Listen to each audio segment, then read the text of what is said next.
Oi, gente, boa noite. Hoje a gente vai ter uma aulazinha que eu, pelo menos que eu me lembre desses últimos 3 anos de alfa, a gente nunca teve. E com uma pessoa que eu já ouvi várias vezes as pessoas, outros alfistas falando, elogiando super ela. Quando a gente pensou nesse tema, foi o primeiro nome que o pessoal sugeriu. Então, a gente vai ter uma linha agora de urgências oftalmológicas com a doutora Raquel, que é egressa da UFAC. Então, seja bem-vinda, Raquel. Obrigada, Ingrid. Boa noite, gente. Eu quero agradecer demais o convite do Alfa. É um prazer para mim estar passando um pouco do que eu sei para uma liga que me ensinou tanto na faculdade. E o assunto de hoje é urgências oftalmológicas. É um assunto bem denso, mas que eu tentei fazer um resumo das principais doenças para vocês. Algumas delas vocês vão conseguir resolver como clínicos gerais, né, na atenção básica ou em alguma urgência, mas outras vocês vão ter que encaminhar, né? Mas o mais importante é vocês saberem identificar as doenças, tá certo? Fazer o diagnóstico. Vou passar aqui o primeiro. Eu declaro que não apresento conflito de interesse. E aqui eu vou começar pela anatomia mesmo ocular, tá? Que eu não sei se vocês já estudaram. A primeira figura é uma figura mais básica, né? Que a gente vê os cílios, a pálpebra superior, a pálpebra inferior, a córnea, que eu costumo falar com os pacientes como se fosse a tampa do relógio, que é a parte mais anterior do olho, a íris e a esclera, que é esse nome apagadinho, tá? Gente, só lembrando que vocês podem me interromper, tá? Quando quiserem. E se também não estiverem ouvindo, me falem. Na segunda gravura, a gente vê esse corte longitudinal. O olho é dividido em 3 túnicas, tá? A túnica externa, que é a esclera, e a córnea, essa esclera que é a parte branca do olho, e a córnea, que é a parte mais anterior. Tem a túnica média, que é a parte vascular, que é a úvea, né, que compreende a coroide, o corpo ciliar e a íris, tá certo? Essas 3 formam a úvea. E a túnica interna, que é a retina, tá certo? Aqui a gente pode ver o cristalino.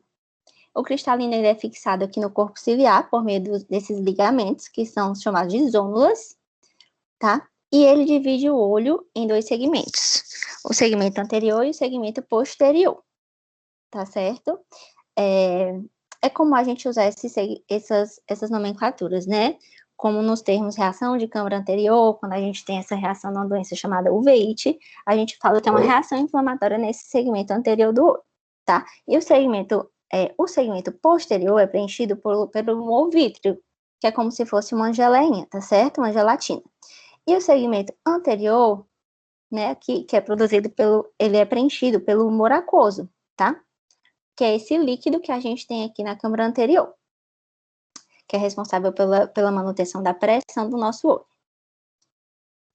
Aqui já temos a anatomia, vamos ver a anatomia da parte posterior do olho, do polo posterior. A gente vê aqui o disco óptico, né, a papila óptica. A gente vê aqui nessa parte a mácula e a fóvea, que são regiões centrais da retina responsável pela região central da visão. E a gente vê as arcadas vasculares, né? Uns vasos mais finos, que são ramos da artéria central da retina, e uns vasos mais calibrosos, da veia central da retina, tá? Bom, quando um paciente ele vem ao setor de urgência, ou até mesmo lá na atenção primária, o que é que ele geralmente se queixa? Ele queixa-se de perda visual, muita hiperemia, né? Dor, cefaleia. Muitas vezes, muitas pessoas acreditam que a cefaleia, que quando tem cefaleia pode ser aumento da pressão do olho, e muitas vezes não é. Sensação de corpo estranho, tá? Então, o médico vai caracterizar esse início, por exemplo, uma perda visual, ela pode ser uma perda visual aguda ou crônica. E isso vai alterar significativamente o nosso diagnóstico, porque uma perda visual aguda pode ser, por exemplo, um descolamento de retina. E uma perda visual crônica pode ser uma catarata, né? A gente vai ver a duração dessas queixas, se é uni ou bilateral. Vai perguntar sobre histórias de trauma e se há outras manifestações extraoculares, né? Como vômitos e paralisia. Também devemos investigar doenças sistêmicas, como pressão alta, diabetes, porque essas doenças podem trazer muitas alterações oculares, principalmente em fundo de olho. Vamos perguntar sobre as cirurgias oftalmológicas prévias, sobre a história familiar de glaucoma, sobre alergias dos pacientes, né? Sobre o uso de medicações, né? Principalmente o corticoide, que ele o uso prolongado de corticoide pode favorecer uma formação de catarata, tá? Perguntar se o paciente é usuário de lente de contato e se o paciente usa algum colírio para o olho. E para quê, né? Qual é esse colírio? Para a gente tentar investigar. Vamos falar primeiro das conjuntivites, que é uma coisa que chega muito para a gente, tá? A conjuntivite, ela pode ser bacteriana, viral, uma conjuntivite de inclusão, conjuntivite alérgica, tá? Não vou falar tanto da conjuntivite alérgica, porque eu vou falar da alergia ocular, depois dessas conjuntivites. E elas têm as mesmas manifestações. Então, vou meio que pular a conjuntivite alérgica para a alergia ocular. Falando um pouco sobre a conjuntivite bacteriana. Quanto à etiologia, né, ela é causada principalmente pelo Staphylococcus aureus e epidermides. Nos sinais e sintomas, a gente vai ver uma hiperemia ocular difusa, de início agudo, geralmente bilateral, associada geralmente a uma secreção mucopurulenta, e pode haver a presença de membrana. Geralmente não há adenomegalia. A adenomegalia a gente vai ver mais nas conjuntivites virais, tá? Associadas a sintomas virais, tá? O que é essa membrana que eu falei? A membrana, ela pode ou não ocorrer na conjuntivite bacteriana. É como se fosse uma formação de uma membrana mesmo, de uma pelezinha nas conjuntivas tarsais. Aqui, quando a gente reverte a pálpebra, a gente vai ver a conjuntiva tarsal inferior, e quando a gente reverte a pálpebra superior, a gente vai ver a conjuntiva tarsal superior. A membrana, ela tá colada na conjuntiva. É como se fosse uma capinha. Principalmente devido a uma reação mesmo inflamatória do nosso corpo, tá? E geralmente, quando o paciente é tratado em algum lugar que não seja uma urgência oftalmológica, e não melhora com o tratamento, e às vezes ele vem encaminhado para a gente evidencia, em algumas vezes, a presença de membrana, né? Que o médico não conseguiu visualizar. E a gente conseguiu visualizar na lâmpada de fenda, né? Essa membrana, ela está impedindo a penetração daquele medicamento. Então, o que a gente faz? A gente bota anestésico tópico, retira a membrana com cotonete e pede para manter as medicações, né? Medicações para tratar a conjuntivite bacteriana, e pede para o paciente voltar em 2 dias. E aí ele vai voltando em 2 dias, para a gente ir retirando essas membranas até elas terminarem e não formarem mais, tá? E aí, quando a gente tira, o medicamento penetra bem e o paciente vai melhorando. O tratamento são com medidas não farmacológicas, como compressa de água gelada. Muita gente tem dúvida como fazer essa compressa de água gelada. Eu vou colocar água mineral bem gelada no algodão e deixar o algodão repousando sobre o olho de 10 a 15 minutos.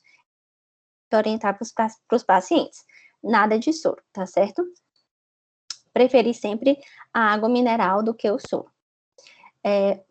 Uso de antibióticos tópicos de amplo espectro, como as quinolonas e os aminoglicosídeos.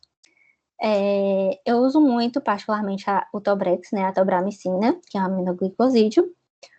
Dependendo da conjuntivite, uso de 6 em 6 horas ou 4 em 4 horas, se for uma conjuntivite mais forte, por 7 a 10 dias, geralmente por 7 dias. E eu vou também orientar as formas de contágio e a reclusão do paciente por 10 a 14 dias, tá certo? Para ele não transmitir para ninguém. Agora vamos falar um pouco da conjuntivite viral. É bem mais frequente do que a conjuntivite bacteriana, está associada geralmente a quadros gripais, tá? A transmissão da conjuntivite viral é por via respiratória, ou pode ser também por secreções oculares, e pode se dar até 14 dias após o início da conjuntivite. O agente etiológico mais frequente é o adenovírus, e as 2 formas principais do adenovírus são a febre faringoconjuntival e a ceratoconjuntivite epidêmica, tá? A foto 1, a gente vai ver a pseudomembrana, tá? Existe a membrana e existe a pseudomembrana. A diferença é que a pseudomembrana, quando eu tiro, ela não se adere tanto, então não vai sangrar. E muitas vezes a membrana, ela é bem aderida. Então, quando eu tiro a membrana, eu vou tirar com cotonete, e muitas vezes ela tá tão aderida que eu tenho que tirar com pinça mesmo. Então, ela vai sangrar o olho do paciente. Mas tem que tirar, que é para o medicamento penetrar bem. Na foto 1, são pseudomembranas, né? Há uma reação inflamatória, e isso aí é na ceratoconjuntivite epidêmica. E na foto 2, vocês veem essas bolinhas aí no subepiteliais, né? Na córnea. São chamados de infiltrados subepiteliais corneanos. É como se fosse uma reação imunológica ao vírus. E aí, como formam esses infiltrados, né? Pode gerar embaçamento, principalmente se esses infiltrados estiver no eixo da visão do paciente, tá? Mas é mais fácil de ver, com certeza, na lâmpada de Fender. Bom, sinais e sintomas da conjuntivite viral são hiperemia, desconforto, lacrimejamento, edema palpebral discreto, geralmente acomete um olho e o olho contralateral é afetado 1 a 2 dias depois. Em alguns casos, devido à intensa resposta inflamatória, pode também ter uma secreção mucoide, tá? Mas geralmente a secreção é aquosa mesmo. E é muito importante também salientar que geralmente pode haver a linfadenopatia pré-auricular, né? Ao contrário da bacteriana. Pode haver também a quimose eu vou mostrar uma foto depois, gente, mas é um edema na conjuntiva. Vou mostrar depois, tá? Uma foto. E geralmente na conjuntivite viral tem uma reação folicular, são folículos na conjuntiva tarsal, tanto superior quanto inferior. E folículos, eu vou mostrar na outra foto também, são lesões elevadas com vasos ao redor. Os folículos, eles podem estar presentes tanto na viral quanto na bacteriana, tá? Diferente da conjuntivite alérgica, que a gente não vai ter folículo, vai ter papilas. Eu vou mostrar também depois. Bom, e o tratamento da conjuntivite viral são medidas sintomáticas, como lubrificantes e compressas geladas. Eu posso fazer o uso também do AINE oral ou de AINEs colírios, né? Anti-inflamatórios colírios, como Cetralac, Teralac, tá? Posso fazer uso de corticoides tópicos? Posso, quando tiver membrana ou pseudomembranas e quando tiver infiltrado, tá? Porém, eu sugiro sempre deixar o corticoide a cargo do oftalmologista. Por quê? Porque o oftalmologista ele vai avaliar o paciente na lâmpada de Fender. E tem algumas condições que o uso de corticoides, eles atrapalham a cicatrização, entendeu? Se a pessoa tiver uma conjuntivite, tiver um olho vermelho, o médico pensar com a conjuntivite, mas não for uma lesão, uma úlcera, o uso de corticoide, ele pode atrapalhar o tratamento, tá certo? Então, tem muito cuidado com o uso de corticoides nos olhos, tá? Com os colírios, no caso, né?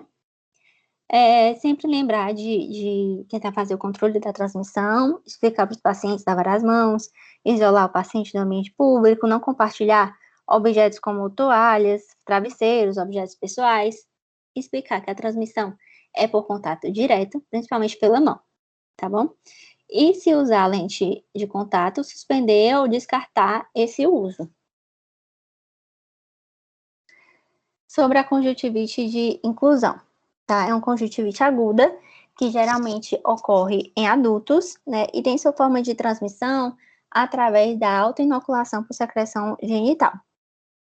É causada pela clamídia, né? E os sintomas, eles são confusos, né? Porque todos os sintomas parecem que são parecidos com a conjuntivite viral, que é uma hiperemia, um lacrimejamento, um desconforto, né? E eu vou ter uma secreção aquosa, mas pode ser purulenta também, tá? Vou ter folículos, né? Que já tem na conjuntivite viral e na bacteriana. Mas vou ter também uma linfadenopatia pré-auricular sensível, que eu posso ter na viral, e infiltrados corneanos periféricos, que eu posso ter também na viral, tá?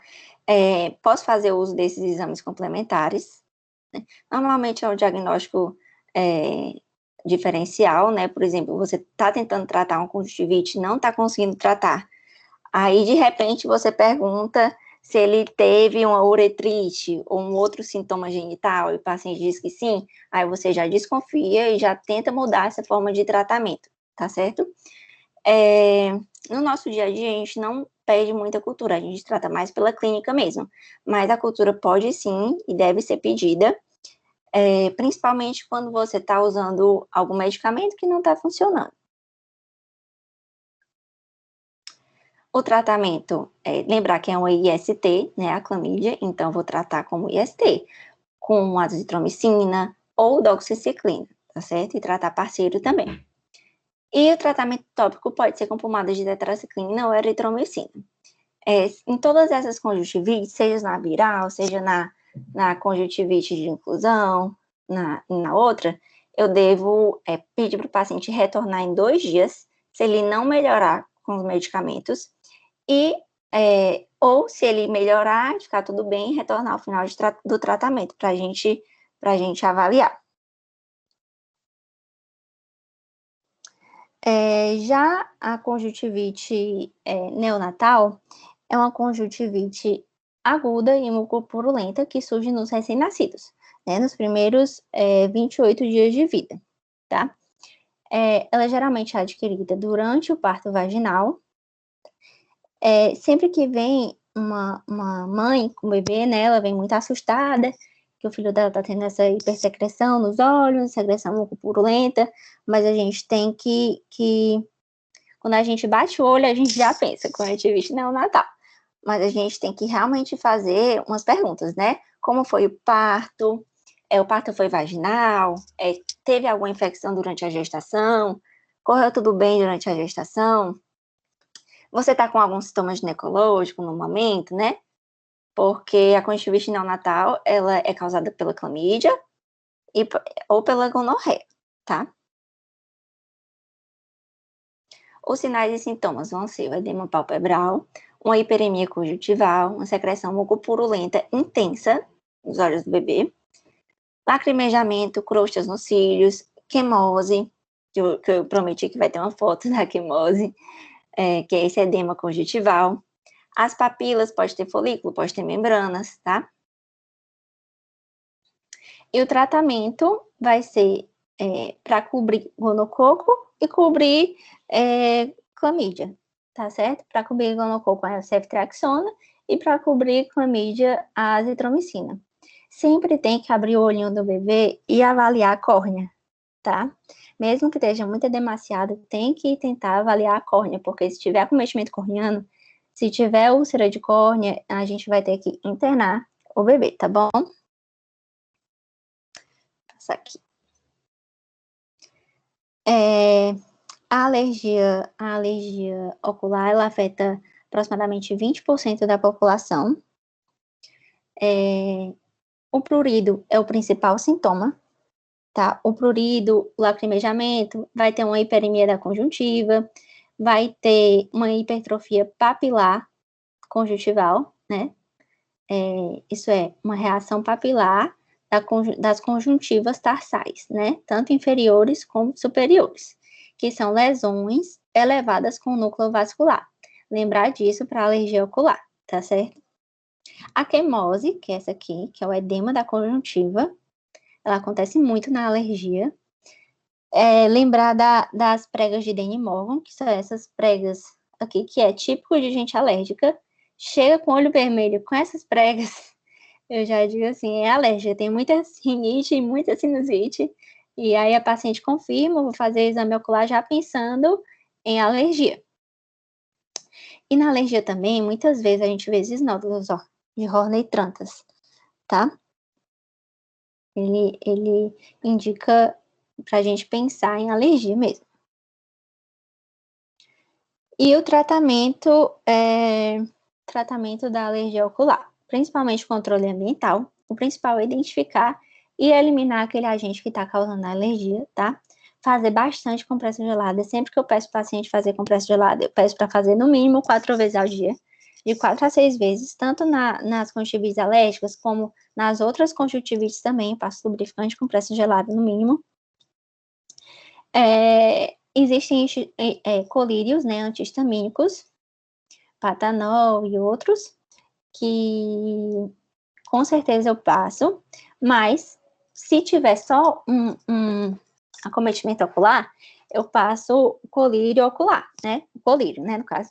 E quando tem outros sintomas, a paciente fica espirrando, tem os sintomas sistêmicos, eu passo, além do colírio, eu passo anti-histamínico oral também, tá? Os colírios corticoides, eles diminuem muito a inflamação e ajudam a tirar da crise mesmo de alergia. Porém, não tenha medo de encaminhar, principalmente se for usar corticoide. Se duvidar que a paciente tem alguma lesão na córnea ou alguma coisa diferente, podem encaminhar ao invés de ficar usando corticoide, tá? Sem saber o que é aquilo. Tá? Então, encaminhar ao oftalmologista se necessário. E outra coisa que eu sempre peço, quando eu não conseguir identificar de jeito nenhum o agente causal, eu sugiro mesmo uma consulta com o alergologista, tá? Pra descobrir o que é isso. Porque não adianta a paciente chegar pra mim e eu tratar, aí daqui a um mês ela vem de novo, aí daqui a outro mês ela vem de novo. O tanto de corticoide que ela vai usar na vida, ela vai ter uma catarata bem cedo. Bom, aqui é uma diferenciação de folículos e papilas, tá? O folículo, a gente vê que os vasos são bem laterais e é formado de tecido linfóide. Os folículos eu vejo na conjuntivite viral, conjuntivite bacteriana, tá? E as papilas eu vou ver mais nas alergias, tá certo? Olha, na foto eles estão bem diferentes, mas às vezes confunde. E às vezes a gente vê também algo misturado, uma reação folículo papilar, que a gente chama. Quando tem tanto folículo quanto papila. As papilas, a gente vê que os vasos são mais centrais e tem umas elevações mais poligonais. Então, vamos lá, esse quadrinho para diferenciar as conjuntivites. O prurido, ele vai estar mais intenso na conjuntivite alérgica, tá? A secreção, ela é diferente, né? Bacteriana, ela é mais purulenta. Na viral, ela é mais hialina, mas pode ser purulenta também. Na alérgica, ela é mais mucoide, né? Um muco espesso, tá? A febre e a dor de garganta, elas são ocasionais, só na conjuntivite viral.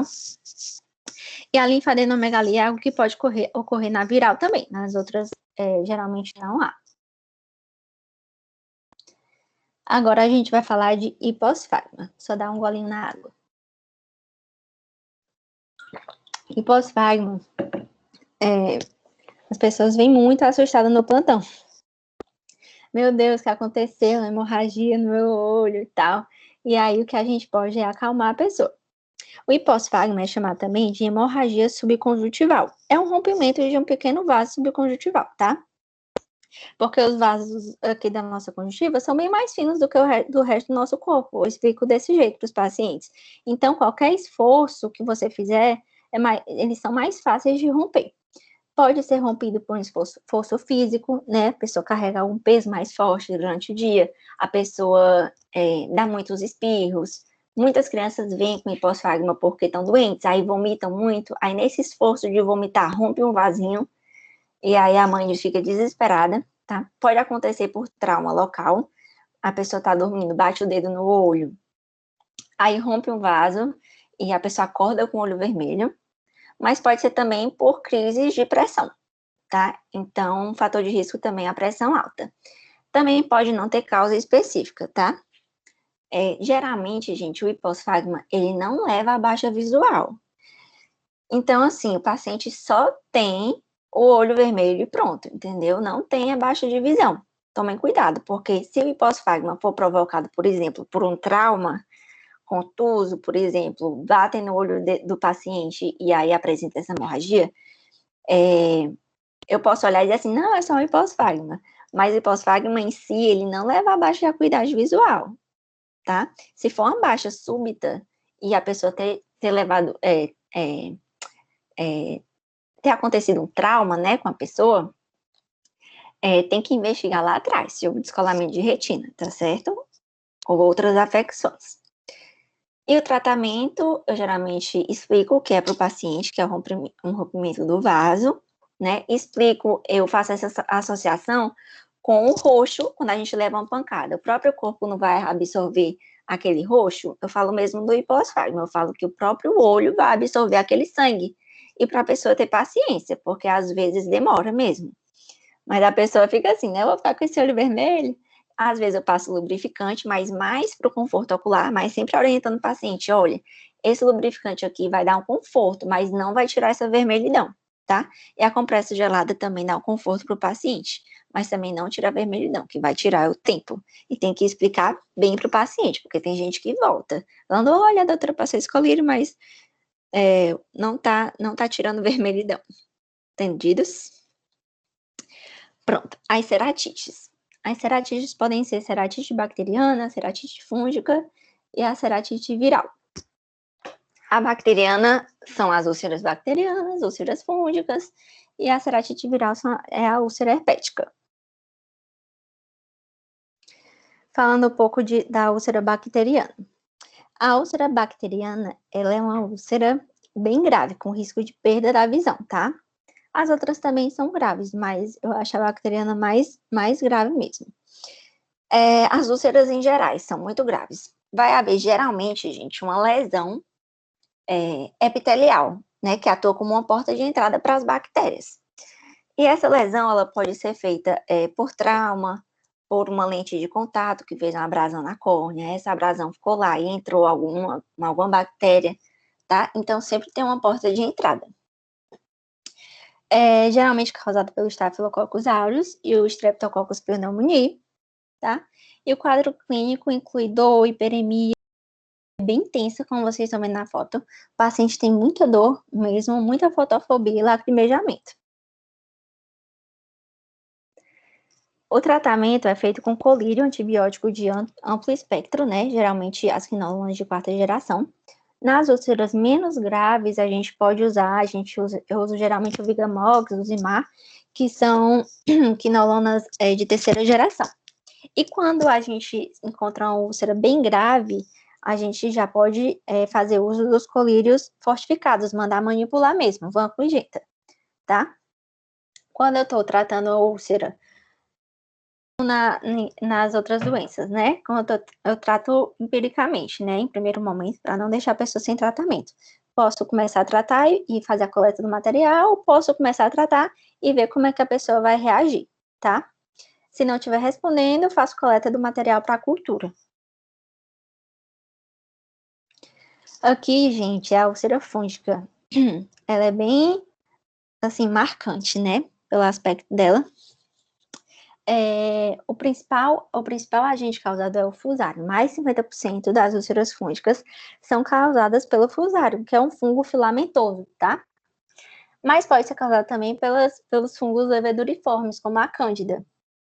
Geralmente, os pacientes que apresentam úlcera fúngica, eles têm história de morar em áreas agrícolas, no clima tropical, que é aquele clima que favorece, né, a proliferação dos fungos, né, e vem com a história de trauma com vegetal.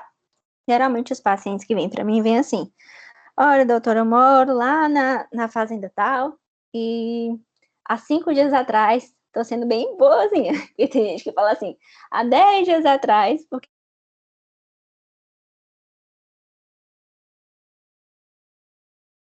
eles aí falam, tantos dias atrás eu estava andando lá, e aí uma planta bateu no meu olho. E aí o olho ficou vermelho e tal, mas eu deixei para lá, fui deixando, aí o que aconteceu, né? Entrou um fungo provavelmente, né? Então não sempre, mas geralmente quando tem essa história de trauma com vegetal, eu vou pensar em fungo, tá? E o quadro clínico, ele é bem específico. Tem essa úlcera branca acinzentada, né, com bordas irregulares e com lesões satélites. Esse acúmulo aí a gente chama de hipópio, que é um acúmulo de pus mesmo e uma secreção esbranquiçenta, né? A úlcera fúngica é geralmente assim. Gente, esse amarelo aqui é porque provavelmente foi avaliado por um oftalmologista, tá? Então, na nossa avaliação oftalmológica, a gente pingou o colírio chamado fluoresceína, e a gente bota a luz azul na lâmpada de fenda, que é o azul de cobalto. O azul de cobalto, junto com a fluoresceína, ele mostra as áreas que estão com lesões lá na córnea, tá certo? Por isso que algumas fotos vocês vão ver essas lesões amareladas, é porque foi colocado fluoresceína para examinar. Bom, o tratamento primeiramente, como tem mais fungo filamentoso, né, a gente trata primeiro com a pimaricina, colírio e o cetoconazol. Entra com os dois, né? O tópico e o oral. Se não responder, a gente pode tentar a anfotericina, o fluconazol, tá? Geralmente a gente debrida a lesão, por exemplo, essas lesões aqui, a gente bota um colírio anestésico, pega o cotonete e começa a debridar aqui. Para quando o paciente for usar o colírio dele, o colírio penetrar melhor. Do mesmo jeito que a gente tira a membrana, sabe? Para o colírio penetrar melhor. Pois muitas vezes a gente faz a lavagem de câmara anterior e muitas vezes mesmo, dependendo do tamanho da úlcera, do acometimento, dos tratamentos, do que a gente já tentou, tá? Muitos dos pacientes, infelizmente, podem evoluir para transplantes de córnea, tá certo? Podem perder a córnea. Já agora a ceratite herpética é causada pelo vírus da herpes simples, né, sorotipos 1 e 2, e a primeira infecção, né, é causada pelo contato das mucosas com secreções contaminadas. Os sinais e sintomas que a gente vai ver na ceratite herpética são os mesmos das úlceras, né, esses primeiros, do olho vermelho, lacrimejamento, baixa de acuidade visual, a depender do eixo visual acometido, né, pela úlcera herpética, mas geralmente aqui, ó, eu peguei a fluoresceína e coloquei a luz azul de cobalto. Aí ele vai mostrar essa lesão meio que arboriforme, que a gente fala, com úlceras dendríticas, tá? Isso aqui, quando eu vejo isso aqui, eu digo assim, herpes. Né? Você já bate o olho, já detecta que é uma lesão herpética. E aí você também identifica uma diminuição da sensibilidade da córnea. Eu vou pegar o cotonete, geralmente a gente faz assim, essa avaliação da sensibilidade. Pega o cotonete, tira um pouquinho de algodão, encosta o algodão no olho. O olho, a córnea, ela é bastante enervada, então ela provoca dor mesmo, sabe? Quando a gente bota algodão, tem paciente que não sente. E aí a gente meio que algo a mais para se confirmar que é uma ceratite herpética, essa diminuição da sensibilidade. O tratamento vai ser com a ciclovir, tá? 2 gramas dia, por 7 a 10 dias. Tem gente que coloca sempre, eu coloco um antibiótico colírio profilático, só para não entrar nada naquela lesão, bactéria, essas coisas. Às vezes, é bom encaminhar, né? Na verdade, eu acho que é mais identificada pelo oncologista, né? Na lâmpada de Fenda. Então, a gente aproveita e mede a pressão intraocular, né? E se tiver alta, a gente usa de agentes antiglaucomatosos. E se o paciente tiver muita recorrência dessas lesões, a gente vai fazer uma dose profilática da ciclovir, né? Tem gente que bota 3 meses e tem gente que faz a ciclovir por mais. Mas aí não vai ser 2 gramas dia, né? Vai ser 400 miligramas de 12 horas por 3 meses ou mais, tá? Mas sempre lembrar de encaminhar para avaliar a pressão intraocular, para avaliar também polo posterior.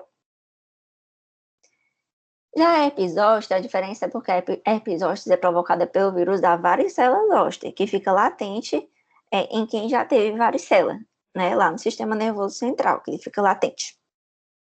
E aí os sinais e sintomas vão ser a erupção cutânea, maculopapulosa, acho que vocês já devem ter visto, né, lesões por herpes zoster, dolorosa, unilateral, seguida de uma ulceração vesicular e formação de crostas, tá? As vesículas se rompem e depois formam crostas, tá? Como essa foto aqui, ó. Tá vendo? Ela comete só um lado da face e aqui na primeira foto já tá nessa fase, assim, de crostas mesmo. Pode envolver a pálpebra superior quando há envolvimento do quinto nervo craniano, né, que é o trigêmeo.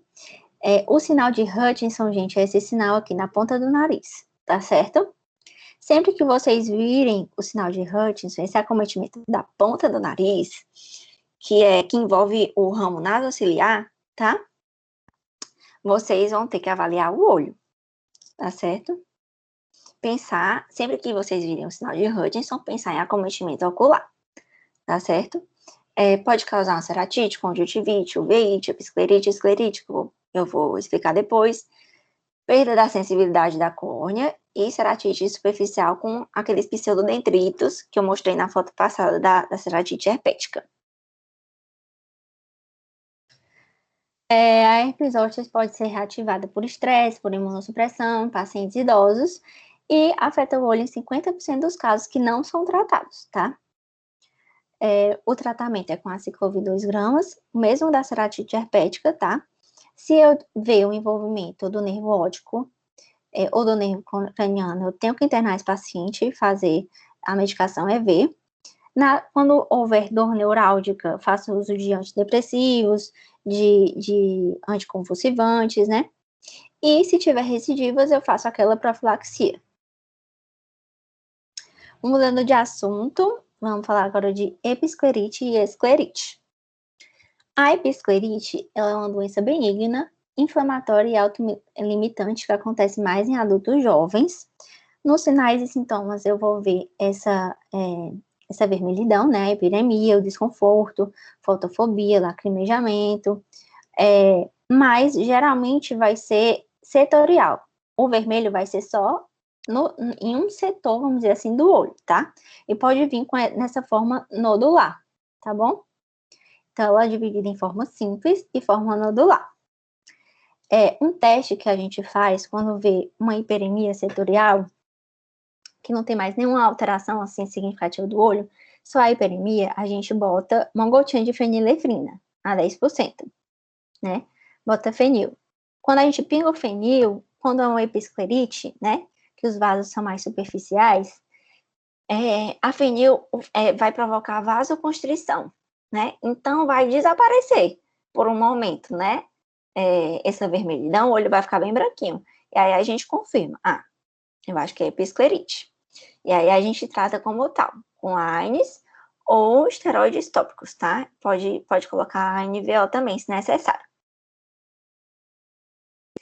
Já na esclerite, gente, ela é menos comum e mais grave do que a episclerite, tá? E tá 50% ou mais associada a doenças sistêmicas, como artrite reumatoide, poliarterite nodosa, lúpus, etc, tá? As formas delas são as formas não necrosante e a forma necrosante. Nas formas não necrosante, eu tenho epidemia com ou sem nódulos, e eu vou diferenciar porque ela não vai ficar branca com fenil, e porque esses nódulos, eles não são móveis, tá certo?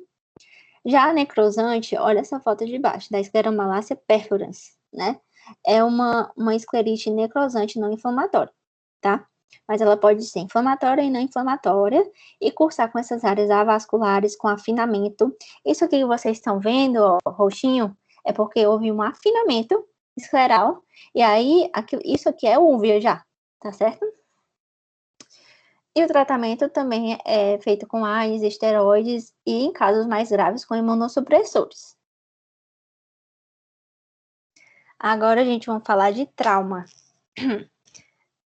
Os traumas oculares, eles podem ser trauma mecânico, trauma químico, elétrico ou térmico. Os traumas elétricos e térmicos, eu vou dizer, entre aspas, que são mais simples, né?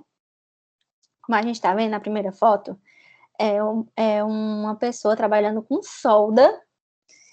Ele aí tá com EPI, né? Mas muita gente faz sem EPI, esse equipamento de proteção individual. Mas chega muito paciente também para mim falando que estava trabalhando com proteção e mesmo assim não foi suficiente, né? Então teve esse trauma,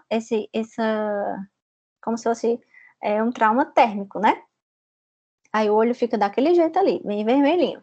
O que é que eu faço quando eu não tô quando acontece isso? Eu posso botar uma pomada de antibiótico, pode ser aquele Regencel, que é clorafenicol, né? Uma tetraciclina.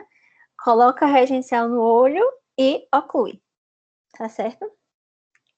Mas eu sei que é muito difícil, porque onde é que a pessoa vai comprar a pomada com antibiótico, né? Sem receita. Então, mais prudente também, pode só ocluir também. E é o oftalmologista, tá? Os traumas mecânicos são divididos em traumas fechados e traumas abertos. O trauma aberto é o que o próprio nome diz, né? Tem uma abertura, uma ruptura, uma laceração, que é uma penetração, uma perfuração, tá? E pode haver também corpo estranho intraocular. Já o trauma fechado é mais devido a uma contusão, a laceração mais superficial e presença de corpo estranho superficial. E tem os traumas químicos que a gente vai falar agora. Os traumas químicos são as queimaduras oculares, tá certo? Elas vão de 2 a 3% dos traumas, tá? São causados por ácidos ou bases, tá?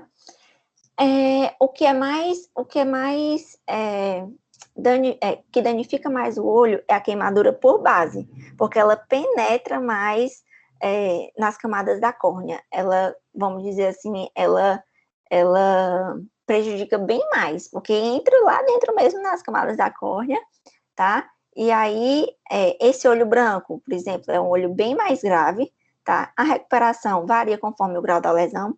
Sempre que eu vejo uma queimadura que atinge até o limbo, porque o limbo, gente, ele tem células pluripotentes, sabe?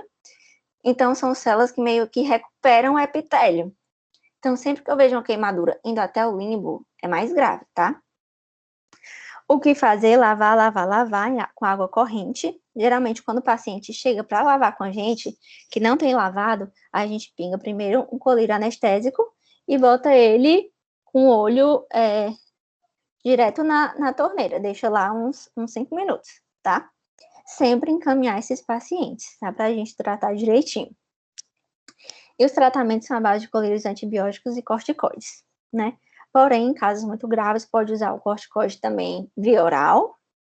Em muitos casos, falam que a vitamina C, né, melhora um pouco em queimaduras com bases, tá? E nunca fazer aquelas coisas que vocês já sabem das queimaduras, né? Nunca tentar neutralizar o ácido com base ou a base com o ácido, tá? Nunca. O trauma fechado, né, pode ser por lesão direta, que é o golpe, tá vendo que ele tá atingindo toda a estrutura anterior do olho, pode ter descolamento, um deslocamento do cristalino, e pode ter várias patologias aqui na parte anterior do olho. Já a lesão indireta contra golpe, ele afeta o segmento posterior do olho, aqui mais na retina e no vítreo. Faz parte também do corpo do trauma fechado, o corpo estranho, mas o corpo estranho mais superficial, né? Que pode estar na córnea, que é esse caso aqui, pode estar na conjuntiva, ou na conjuntiva tarsal, né? Nos tarsos, ou às vezes eu encontro também na conjuntiva, tá? Se ele for superficial, qualquer um pode tirar, qualquer médico assim pode tirar, ou com lavagem, ou tentando reverter a pálpebra e tirar ou com a pinça ou com o cotonete. Mas quando não for bem sucedido, podem mandar para um oftalmologista, porque ele vai ver na lâmpada de fenda. E tem alguns corpos estranhos que a gente tira que são tão pequenos, não dá realmente para ver a olho nu, só dá para ver com a lâmpada de fenda. E aí, depois que a gente tira, fica como se fosse uma lesãozinha aqui. Então, eu vou colocar antibiótico profilático para não entrar bactéria nessa lesão depois que eu tiro o corpo estranho, tá? Isso daqui é o que a gente mais tira, que é ferro. Geralmente, quando alguém que está trabalhando na construção civil, que está passando perto, cai o ferro, né? Entra um fragmento de ferro e ele gruda no olho de tal forma que a pessoa realmente não consegue tirar em casa. Tem que ir no oftalmologista tirar. A gente bota colírio anestésico e tira com uma agulhinha de insulina. Vai raspando para não deixar nenhum fragmento de ferro na córnea, com a agulhinha de insulina mesmo. Bom, o trauma fechado a gente pode encontrar abrasões corneanas, a gente pode encontrar o corpo estranho, né? Ifema, que é esse depósito de sangue na câmara anterior, a luxação do cristalino, o cristalino que não está no seu lugar, tá vendo aqui as ondas que estão ligando o cristalino ao corpo ciliar. Pode gerar fratura também de órbita, que, por exemplo, tem muito acidente de carro que causa fratura de órbita. Aí o paciente já tem uma limitação, né, da motilidade ocular extrínseca, tem uma diplopia, né, a visão dupla. E pode dar também, o trauma fechado, alterações no segmento posterior, uma hemorragia vítrea, que é uma hemorragia lá atrás do olho, pode dar um descolamento de vítreo posterior, um descolamento de retina, tá?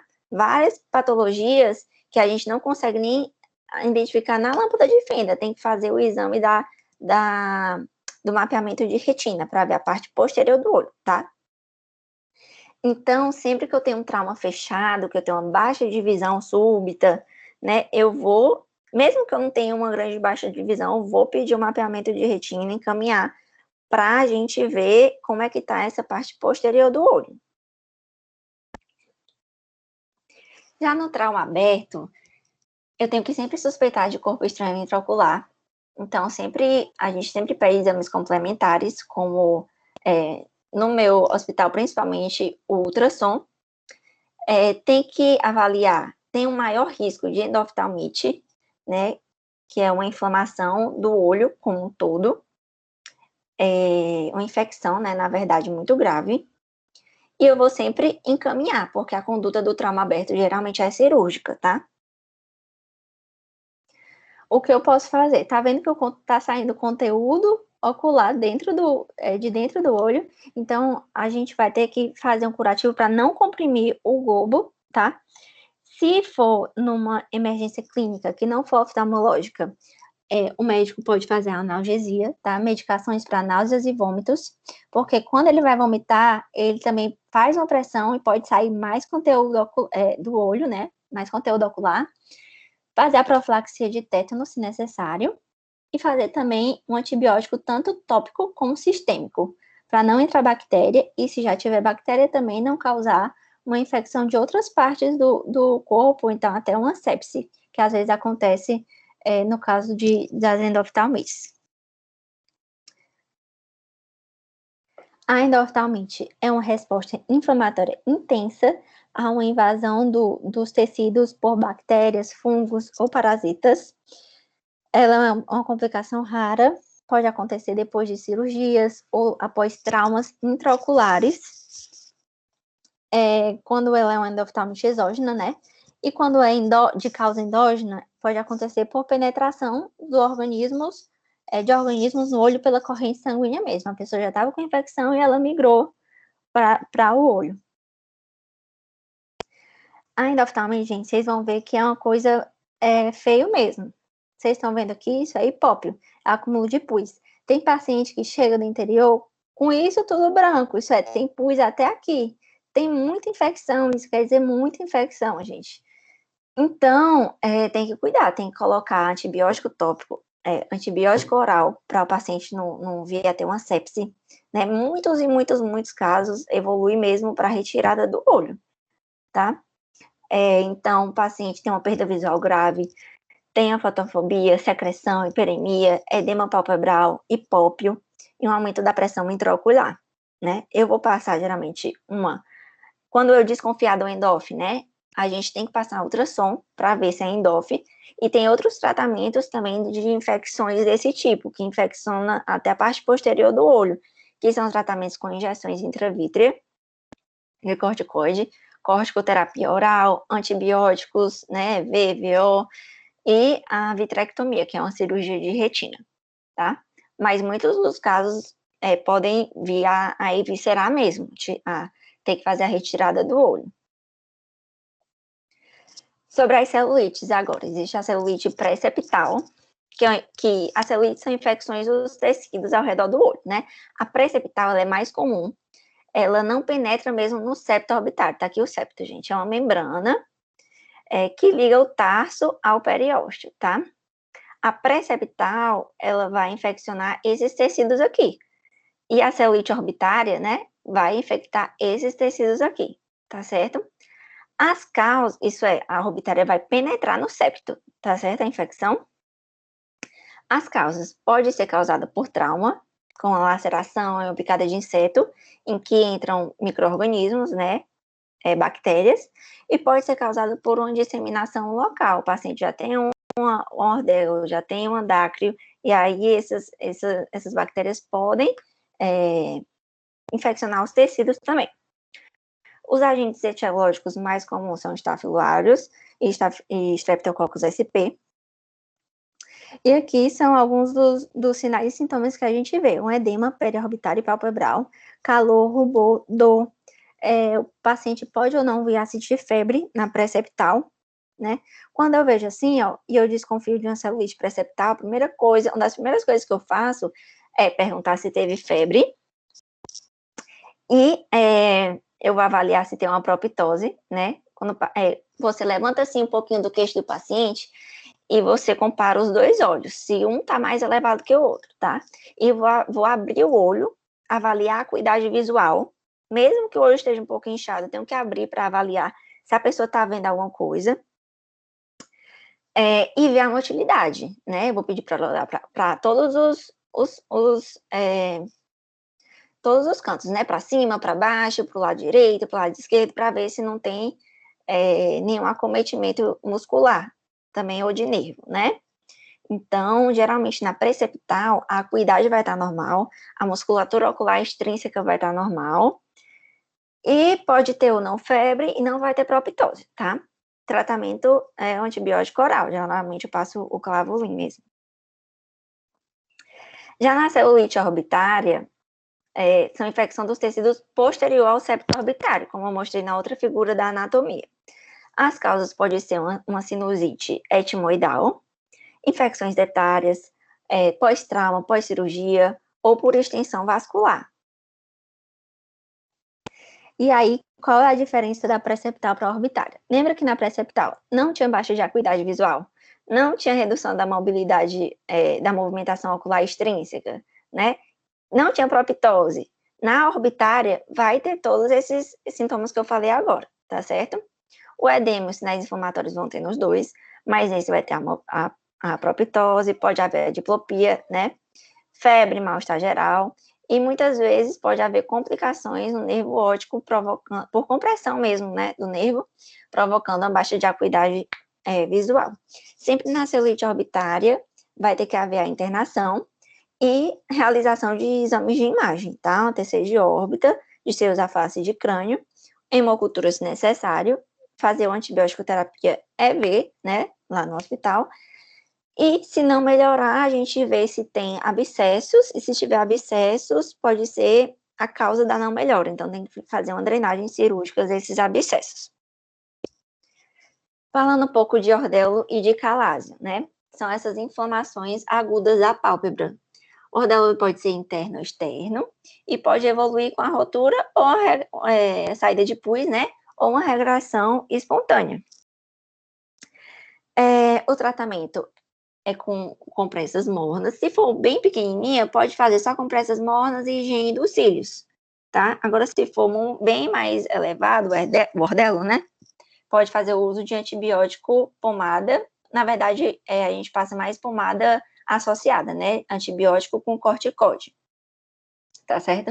A gente passa geralmente o silocorte ou tobracorte de 6 em 6 horas por 7 dias, tá?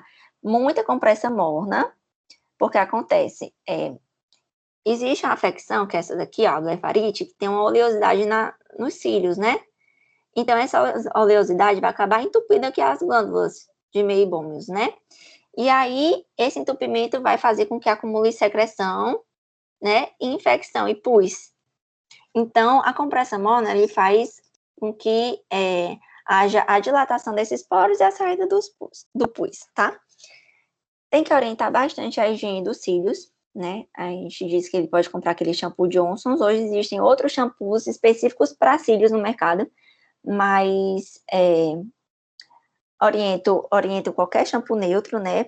Aqueles Johnson's, né? Bota na mão aqui, bota um pouquinho no dedo, passa, esfrega bastante os cílios todos os dias, 1 a 2 vezes ao dia, tá bom? Geralmente quem tem ordelo já tem essa propensão, tá? Incisão e drenagem se necessário, tá bom? Agora, a diferença do ordelo e do calásio é que o ordelo é mais agudo, né? E que vai melhorando. E o calásio é a bolinha que fica depois que já passa a inflamação. Então, o calásio, a conduta do calásio é cirúrgica, tá certo? E enquanto estiver inflamado, a gente pode ir tentando que saia o pus e que melhore a inflamação com pomada antibiótica, compressa morna e higiene dos cílios. A blefarite, vou falar um pouco da blefarite e meibomite, que é muito comum. É uma condição inflamatória da margem palpebral, normalmente devido à modificação do metabolismo das glândulas palpebrais, tá? Então, geralmente existe essa oleosidade dos cílios. Eu costumo explicar também para os pacientes que, assim como tem a oleosidade do cabelo, a oleosidade da pele, existe também essa oleosidade dos cílios, esses distúrbios também do metabolismo das glândulas, né? E que pode levar a um distúrbio da lágrima e ao olho seco, tá? Os sinais e sintomas incluem a borda palpebral hiperemiada, esse colarete, que são caspinhas nos cílios, tá? As crostas úlceras periféricas, tá? Sensação de areia e de olho seco, porque realmente altera a lágrima, né? A parte gordurosa da lágrima. Pode gerar uma ceratite punctata e ordelos de repetição. Aqui são as glândulas de meibômios, né? Bem obstruídas. Aqui a gente pode ver uma ceratite, aqui tá vendo a luz azul de cobalto, provavelmente ele botar fluoresceína, e a luz azul a gente vê uma ceratite inferior, flectênulas, que são esses nódulozinhos na conjuntiva, e aqui úlceras periféricas, né? A blefarite pode dessas úlceras periféricas na córnea. O tratamento é com higiene da margem palpebral, pomada de antibiótico, lubrificantes, né, corticoides tópicos fracos, e quando você tem uma blefarite de repetição, a gente geralmente coloca um antibiótico oral também, como a azitromicina, que a gente pode fazer em ciclos, né, uma vez por dia durante 5 dias, espera uma semana, faz outro ciclo, espera uma semana, faz outro ciclo. Ou pode fazer o tratamento com a doxiciclina, que eu acho mais demorado, que é por volta de 21 dias, tomando doxiciclina de 12 em 12 horas. Então, prefiro prescrever a azitro mesmo. E aqui nas fotos vocês veem, né, as crostas intensas, e aqui embaixo uma diferença dos cílios normais por uma pálpebra com a glândula de meibômios obstruídas, que nem a gente viu nessa figura aqui. Agora vamos mudar de tema. Outra urgência oftalmológica bastante comum é o glaucoma agudo, tá? Pode ser causado por glaucoma de ângulo fechado, um bloqueio pupilar, um glaucoma maligno, né? E é causado por um aumento abrupto da pressão intraocular. O que acontece? Na câmara anterior e posterior do nosso olho existe o humor aquoso, que foi o que eu falei lá nos primeiros slides, na anatomia, que é responsável pela pressão intraocular, tá? O humor aquoso, que é esse líquido na parte da frente do olho, ele é produzido pelo corpo ciliar e ele é escoado pela malha trabecular, tá? Então, a gente fala que há um escoamento, há uma produção e um escoamento. Quando essa malha trabecular, que a gente chama que é o ralo do olho, está obstruído, começa a acumular, se vocês não estiverem me entendendo, não me falem, começa a acumular humor aquoso na câmara anterior, que acontece a produção, mas não há escoamento. Com o acúmulo, né, do humor aquoso, tem o aumento abrupto da pressão intraocular, né? E esse aumento pode ser provocado por catarata, a catarata pode obstruir, né, esse, entre aspas, ralo do olho, e pode provocar esse aumento da pressão. Tá? Geralmente a córnea pode ficar assim, um pouco opacificada com edema de córnea, a pessoa tem uma baixa de acuidade visual, uma dor ocular intensa, muitas e muitas das vezes pode estar associado a náuseas e vômitos. O paciente tem tanta dor que começa a ter náuseas e vômitos, né? Acho que na semana passada atendi 2 crises dessas, o paciente chegava vomitando mesmo. Quer dizer, não vomitando muito, mas com muita náusea, quase vomitando. Tive que dar um saco para ele segurar. Então, assim, você já pensa, e segurando com o olho, assim, segurando o olho com muita dor no olho.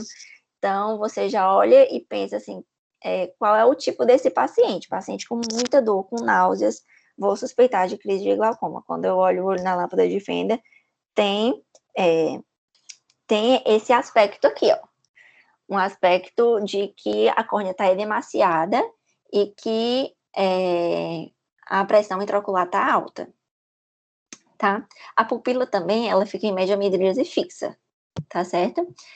E aí, quando chegarem para vocês verem um olho desse e vocês suspeitarem, já que vocês não têm o tonômetro de aplanação de Goldman, né? Que é esse tonômetro que fica ali, ligado à lâmpada de fenda, a gente mede a pressãozinha do olho com isso. Quando não tiver, vocês podem fazer esse exame bidigital, né? Vocês comparam a pressãozinha do olho de vocês com da paciente ou com o mesmo do paciente com contralateral, se ele não tiver com pupila elevada lateralmente, né? Mas aí vocês vão perceber que fica bem duro mesmo, e aí vão suspeitar de um aumento da pressão intraocular. O tratamento é feito com medicações antiglaucomatosas, via orais e tópico, e um colírio também, né, antiglaucomatoso, beta-bloqueador, geralmente. E, posteriormente, o tratamento cirúrgico, tá? Se tiver causando pela catarata, uma catarata hipermadura, que estiver obstruindo ali a passagem no humor aquoso, vai fazer a cirurgia de catarata, né? Se tiverem outras causas, vai ver uma cirurgia antiglaucomatosa adequada, tá? Sobre as uveites, né? Pode ser anterior, pode ser intermediária e posterior. As uveites, gente, são esse grupo de doenças caracterizado por inflamação intraocular, que envolve principalmente a íris, o corpo ciliar e a carótide, tá? Ela é chamada de anterior quando envolve a íris e o corpo ciliar, que são essas duas estruturas, ó, o corpo ciliar e a íris aqui é o cristalino, tá? E aqui as ônulas.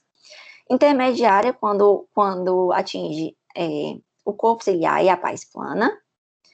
E posterior quando atinge a coroide, tá? Então, nada mais é que uma inflamação intraocular. Ela pode ser de causa infecciosa, não infecciosa e mascarada. E ela geralmente o paciente vem com dor, com embaçamento, com hiperemia, com edema de córnea também. Pode ter hipópio e fema, que são patologias que eu já mostrei foto, né? Uma celularidade intensa na câmara anterior, né? Se a uveíte for muito forte, né? E precipitados ceráticos, que são células inflamatórias, tá certo? Que ficam também na câmara, na verdade, no endotélio da córnea, tá certo? E também a gente pode ver alterações na íris, como nódulos, esses nódulos, que pode ser na borda da pupila ou então aqui na íris, tá? Que são os nódulos de Kep e Busaka. E aqui a gente vê essas sinéquias, que são essas membraninhas, né? Que podem ser anteriores e posteriores, e aqui uma atrofia iriana. E o tratamento, gente, não tenho vergonha de encaminhar, né? Na verdade, é importante o encaminhamento para a gente fazer uma pesquisa maior do que pode ser. E também porque a avaliação da lâmpada de fenda muitas vezes pode ser necessária, tá? Sempre que vocês virem um paciente com baixa súbita de acuidade visual, uma dor muito forte, podem encaminhar, tá? Não tenham medo. E eu dei só agora uma pincelada em urgências em retina, tá? Quando é que você vai pensar que é uma urgência na retina? Quando o paciente, na parte anterior do olho, na córnea, você não vai ver nada, tá? Não tem hiperemia, não tem nada. Quando você vê assim, a olho nu, não tem nada. Mas o paciente queixa de uma perda de visão súbita, ou então uma perda no campo de visão, ou então de flashes, né? Metamorfopsias, que você vê assim todo, como que eu posso explicar? Em ondas, né? Micropsias, tudo menor do que é.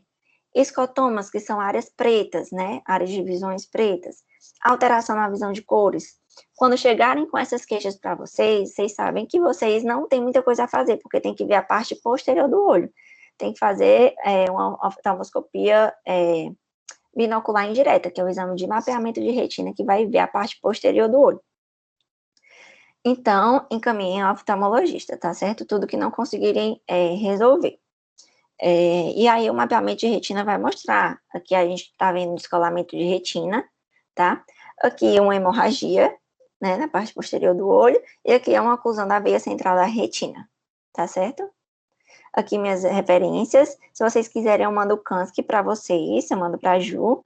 E a Ju passa para vocês, que é um livro bem completo de oftalmologia clínica. E muito obrigada. Essa foto, eu acho que foi em 2012 ou foi 2013. Eu tô bem aqui e eu acho que não era muito maior do que esse, não, o nosso grupo do Alfa. Mas isso foi após o mini curso. Foi muito legal. E muito obrigada, gente, pela atenção de todos. Oi, Raquel, boa noite. A gente que agradece. A aula foi maravilhosa. Eu acredito que eu posso falar em nome de todos que a gente não tem muito contato, né, com esse tema, mas deu de entender, ficou assim fácil. Os slides ajudaram muito, todo mundo gostou. A galera veio me pedir esses slides, viu? Eu quero desesperado já, porque falaram que tá muito bom. E tiveram algumas perguntinhas, eu vou fazer aqui para você agora, tá? Tá certo, pode fazer. Primeiro, o Léo mandou uma que eu acho que foi lá quando eu ainda estava falando de... Qual foi aquele primeiro, meu Deus? A bacteriana, eu esqueci a palavra, gente. A conjuntivite bacteriana? Isso. Ele perguntou se a compressa de gelo não pode ser feita.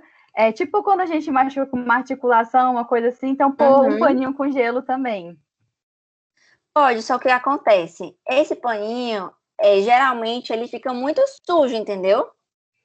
Aí, o que acontece? Pode infeccionar mais ainda, entendeu?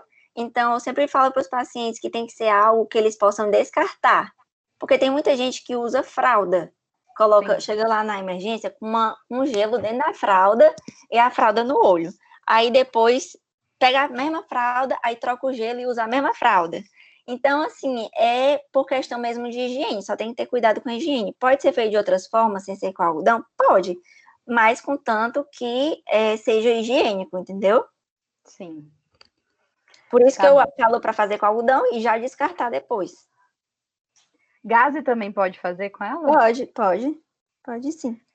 A Ana pediu, se você puder, para repetir o tratamento do hiposfagma, por favor. O tratamento do hiposfagma é nada. É esperar. Porque o que acontece? Aquela ali é uma hemorragia subconjuntival. Cadê? Não sei onde é que está o hiposfagma. Aquilo ali é uma hemorragia subconjuntival. Ele pode ser causado por qualquer coisa que aumente a pressão dos vasos do olho, né? Geralmente um espirro forte, um aumento da pressão, né? A pessoa tem uma notícia ruim, aumenta assim a pressão e rompe o vaso no olho. Um trauma também. Então, tudo aquilo pode romper os vasinhos do olho. Aquilo ali é uma hemorragia subconjuntival, sem baixa de visão, tá? E a conduta é esperar. A gente passa, às vezes, lubrificante com compressa gelada para o paciente ter, vamos dizer, um conforto, entendeu? Mas não se passa nada. A conduta é esperar mesmo. E, às vezes, eu peço para o paciente que tem pressão alta para verificar, para ir ao médico e verificar se ela está controlada realmente, fazer o mapa. Tá. E a próxima foi o que perguntei. Eu queria saber se nos traumas térmicos a gente também pode lavar o olho, que no químico você falou que, né, lava. Mas e no térmico, eu também posso lavar? Assim, poder pode, mas eu acho que não vai fazer muita diferença, porque já teve aquele trauma térmico. E o químico, algo caiu realmente dentro do olho, entendeu?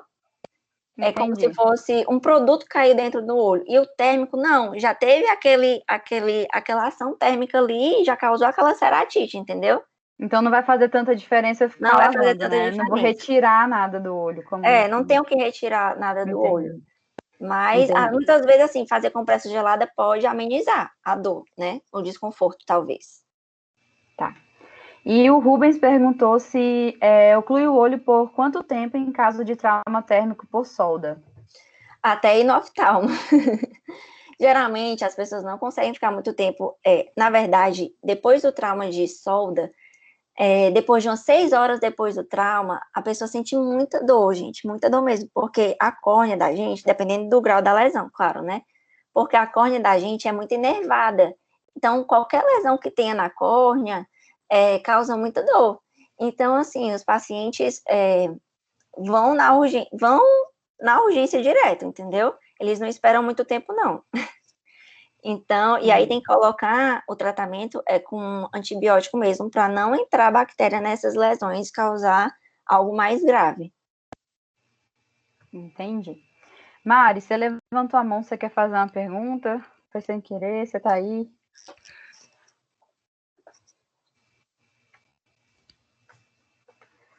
Mari, minha filha, está por aí? Tá me ouvindo? Estou sim, pode falar. Então, Raquel, na verdade, eu fiquei com várias dúvidas, mas você acabou respondendo dos meninos. Eu fiquei na dúvida mais sobre os antibióticos, né? Que você falou que Uhum, normalmente é aminoglicosídeo. Eu sempre uhum. vejo que os antibióticos são dos oculares. Aí eu queria saber São o qual a quê? apresentação, né? Ah, tá. Aminoglicosídeo. Tá, os E amino... por que Ó, cadê? Deixa eu falou? ver se eu procurar. E por quê? O porquê eu acho que são pelos estudos mesmo, né? Tem uma melhora maior, né? E geralmente é o que a gente vê na prática, né? A gente acaba fazendo muito o que a gente vê na prática também. Então, geralmente, por exemplo, se for uma conjuntivite que eu achar que é bacteriana, eu começo geralmente com Tobrex, que é a tobramicina, tá? Eu faço de 6 em 6 horas, 7 dias, tá bom? 7 a 10 dias, tá? Peço para o paciente voltar em 2 dias, se não tiver melhora. Às vezes, quando está muito inflamado também, eu faço 4 em 4 horas. Ou então faço 4 em 4 horas nos primeiros 2 dias e no resto da semana faço em 6 horas. E quando há muita inflamação, eu passo colírio associado de antibiótico mais corticoide, tá? Passo geralmente o Silocorte, que é Cipro e Dexa, se eu não me engano. Mas assim, depende muito da patologia. É muita coisa, como vocês viram, mas falando no geralzão, o que vocês podem passar quando vocês se formarem é o Tobrex mesmo, a tobramicina de 6 horas, 7 dias.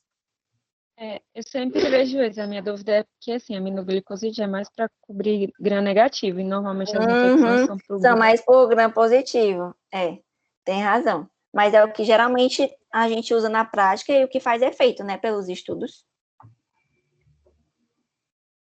E aí é isso. Raquel, aí outra dúvida. Na blefarite, a gente também indica a higiene, né, específica, como Uhum. modelo. Na blefarite, com certeza. Quem tem Com certeza. blefarite é algo crônico, né? Por exemplo, eu mesmo tenho blefarite, eu tenho uma oleosidade nos cílios. Então, eu sou uma pessoa que eu tenho que lavar meus cílios todos os dias com shampoo para cílios ou shampoo neutro, certo? Porque senão eu vou ficar tendo T-sol, por exemplo, entendeu? Então, a blefarite shampoo para cílios e compressas mornas também podem ser feitas. Entendi.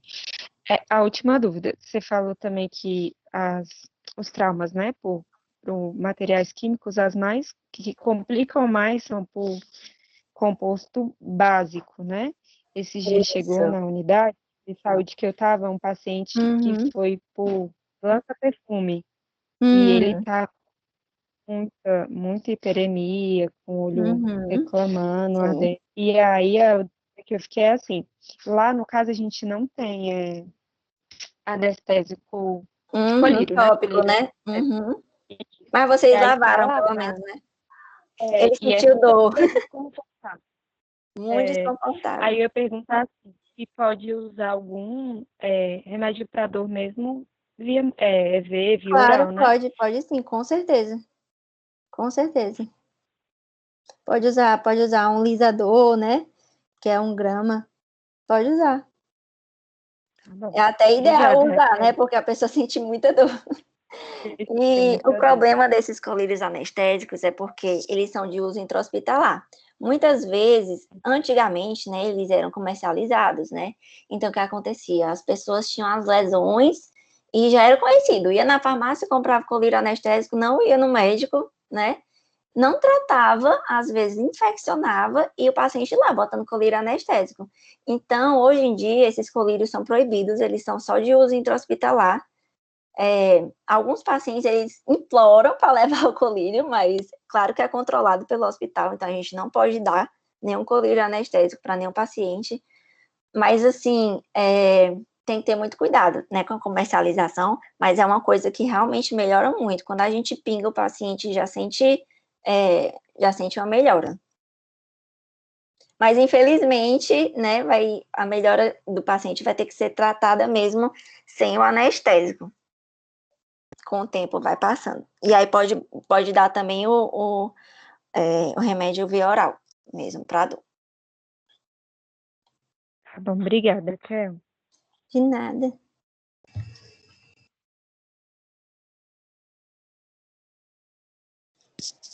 Tem mais alguma pergunta?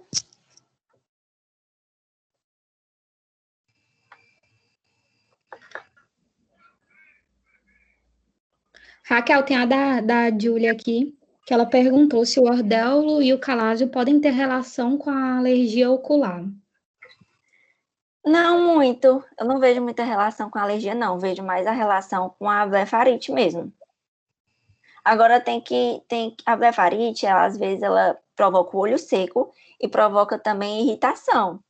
Então, assim, a blefarite também pode provocar o prurido. Será que essa coceira, ela é realmente por alergia ou ela é pela blefarite? Entendeu? Porque a blefarite também causa coceira.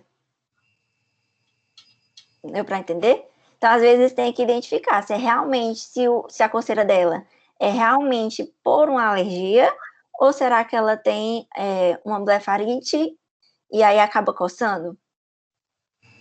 A blefarite dá uma coceirinha também. E aí, o ideal é mesmo se consultar com um oftalmologista, para ele olhar teu olho na lâmpada de fenda. Gente, vocês estão me ouvindo agora? Eu tô. Sim, João. Eu não estava conseguindo abrir. Tem mais uma só, Raquel, que é do Léo. Ele falou assim: a minha tia teve um AVC há uma semana atrás, já está em casa. E aí ela apareceu com hiposfagma. Seria um sinal de aumento da pressão intraocular ou de hipertensão ou algo do tipo? Da pressão intraocular, não. Mas da pressão arterial, sim. Viu? O hiposfagma não tem relação com a PIO, né? Que é a pressão intraocular, mas ele tem relação com a hipertensão sistêmica. Acho que deu de entender. Deixa eu tentar compartilhar aqui uma coisa para você. Eu não sei se vai dar. Quer que eu descompartilhe? Vocês estão vendo, gente? A minha... Se quiser que eu descompartilhe a minha, eu vou descompartilhar aqui, então. Vai dar agora. Eu acredito. Vocês estão vendo? Vocês estão vendo o certificado? Não sei. Eu tô vendo você. Não, peraí, sumiu. Vamos ver, espera um pouquinho para ver se aparece. Gente, eu tirei a minha apresentação, mas se vocês quiserem, pode de novo. Não, porque a minha internet tá lenta, mas eu acho que vocês... Compartilha vocês sua tela, Ju.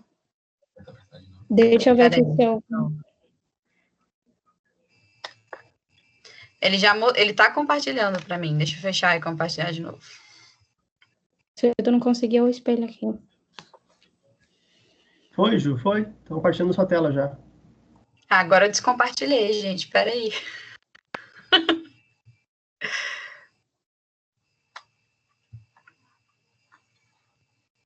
O que vocês estão vendo aí, pelo amor de Deus, que eu tô perdida?